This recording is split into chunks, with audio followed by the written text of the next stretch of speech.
अगर कोई शख्स इस पैसिफिक ओशन में गुम हो जाए तो उसको ढूंढने का चांस लगभग ना होने के बराबर है। लेकिन आज आप एक ऐसे इंसान की रियल स्टोरी जानेंगे जो अपनी छोटी सी बोट पर इस पैसिफिक ओशन में गुम गया था, और वो भी सिर्फ 10 या 15 दिनों तक नहीं बल्कि पूरे 438 डेज तक। जी हाँ, इस शख्स ने एक्सीडेंटली एक ऐसा वर्ल्ड रिकॉर्ड बना लिया था जिसको शायद कोई चाहते हुए भी तोड़ना पसंद नहीं करेगा। समंदर में अकेले सबसे ज्यादा वक्त गुजारने का ये वर्ल्ड रिकॉर्ड जोज सेल्वडर एल्वरिंगा नामी एक शख्स ने बनाया था, जिसने समंदर में पूरे 438 दिन गुजारे, और वो भी सिर्फ 7 फुट की छोटी सी बोट पर। लेकिन सवाल ये है कि आखिर 14 महीनों तक खौफनाक समंदर में ये अकेला जिंदा कैसे रहा।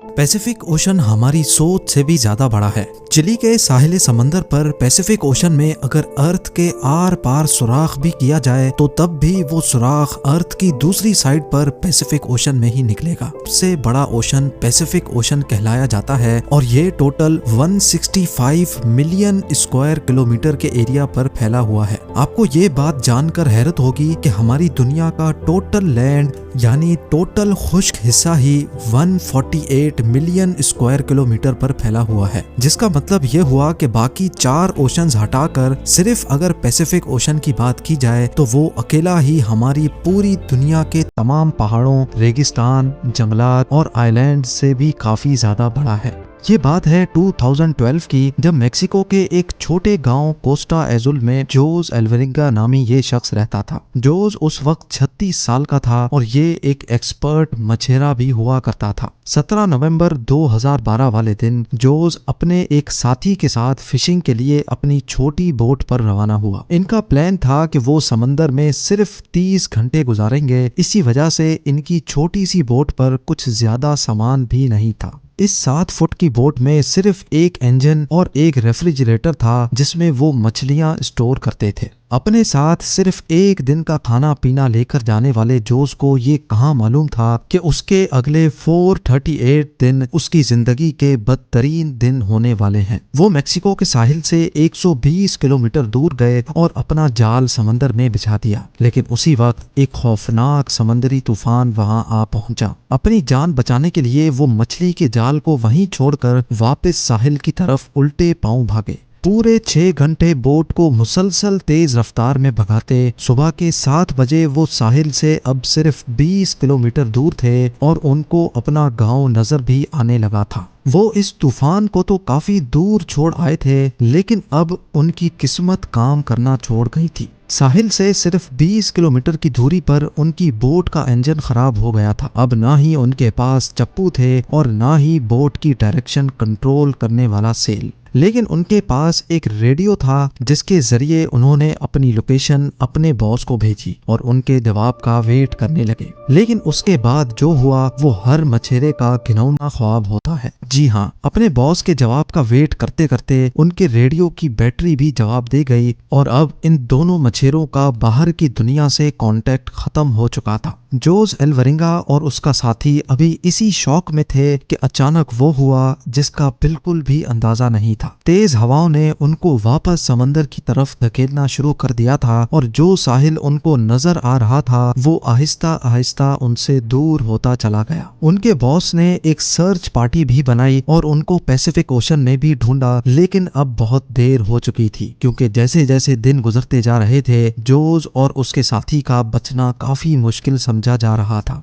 इस हादसे को अभी 5 दिन गुजर चुके थे और हवाओं ने जोज की बोट को साहिल से 450 किलोमीटर दूर धकेल दिया था। वो समंदर के ऐसे हिस्से में पहुंच चुके थे जहां हर डायरेक्शन में सिर्फ पानी ही पानी नजर आ रहा था। उनको मालूम था कि उनकी बोट इतनी छोटी है कि उसको दूर से भी स्पॉट नहीं किया जा सकता। ना ही उनके पास कोई फ्लेयर गन थी और ना ही वो आग लगाकर धुएं से सिग्नल दे सकते थे। यानी जोज एल्वरिंगा और उसके साथी को अच्छी तरह इल्म हो चुका था कि उनके बचने का चांस अब 1% से भी कम है। जो खाना पीना वो साथ लाए थे वो पहले ही खत्म हो चुका था, इसीलिए अब पेट भरने के लिए उन्होंने अपने हाथों से ही उन परिंदों को पकड़ना शुरू कर दिया जो उनकी बोट पर आकर बैठते थे, या फिर बोट के आसपास मौजूद मछलियों को पकड़कर कच्चा खाने लगे। समंदर का खारा पानी पीने से इंसान की मौत हो सकती है, इसी वजह से उन्होंने बारिश का पानी समंदर में तैरने वाली प्लास्टिक बॉटल्स में जमा करके पीना शुरू किया।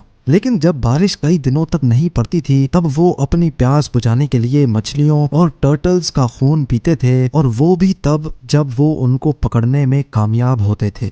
दिन गुजरते गए और फिर महीने। ये दोनों जिस मेंटल टॉर्चर से गुजर रहे थे वो इमेजिन करना भी हमारे लिए मुश्किल है। आखिरकार जोस एल्वरिंगा का साथी ये टॉर्चर बर्दाश्त ना कर सका और 4 महीनों के बाद उसने सुसाइड कर लिया। अब इस छोटी सी बोट पर बात करने के लिए भी जोस के पास कोई नहीं था और वो चारों तरफ घिरे इस समंदर में अकेला जिंदगी गुजारने लगा। मैप में देखा जाए तो एक अंदाजे के मुताबिक अब जोस पैसिफिक ओशन के इस हिस्से में मौजूद था और ये दुनिया का खामोश तरीन हिस्सा माना जाता है। हत्ता के यहाँ से कार्गो शिप्स भी कभी कभार गुजरती हैं। मेक्सिको के साहिल को छोड़े 6 महीनों से भी ज्यादा हो चुके थे और इस दौरान जोस ने अपने साथी को भी खो दिया था। इसी वजह से वो काफी ज्यादा फ्रस्ट्रेटेड भी हो चुका था। एक दिन जोस को दूर समंदर में एक कार्गो शिप गुजरती दिखाई दी। पिछले 6 महीनों में वो पहली शिप देख रहा था और ये मंजर देखते ही उसकी जिंदा रहने की उम्मीद वापस से जागने लगी। जोस ने कार्गो शिप की तरफ हर तरह के इशारे किए, लेकिन बदकिस्मती से शिप के क्रू को ये छोटी सी बोट नजर नहीं आई और देखते ही देखते उसकी जिंदा रहने की उम्मीदों पर एक बार फिर से पानी फिर गया। इमेजिन करें कि समंदर के बीचों बीच एक एक दिन मौत से लड़ने के बाद जब आखिरकार जान बचाने का आसरा मिले और वो भी इग्नोर करके चला जाए तो कैसा लगेगा। 11 महीनों के बाद जोस अपनी इस छोटी सी बोट पर 8000 किलोमीटर ट्रेवल कर चुका था। उसके कपड़े भी फट चुके थे और उसके पास खुद को सनलाइट से बचाने के लिए सिर्फ एक अंडर वेस्ट बची थी।